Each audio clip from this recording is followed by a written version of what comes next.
والمكان بقى بتاع النهارده مكسر الدنيا على السوشيال ميديا مشاهدات.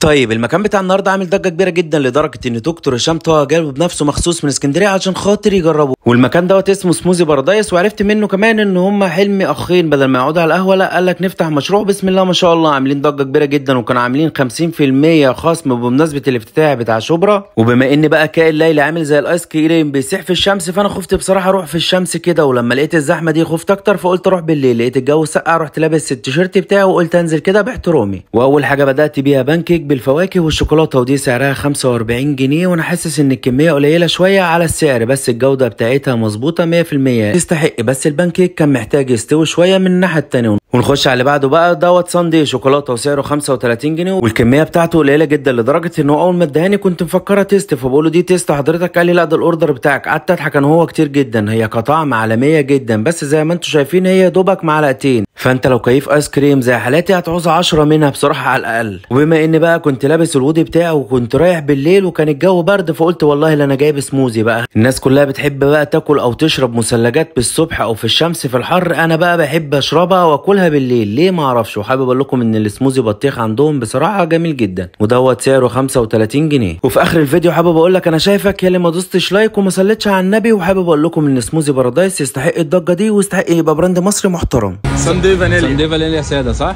ساده. انت بقى ايه مشكلتك بقى معاه؟ هو حلو قوي بس غالي. غالي ليه؟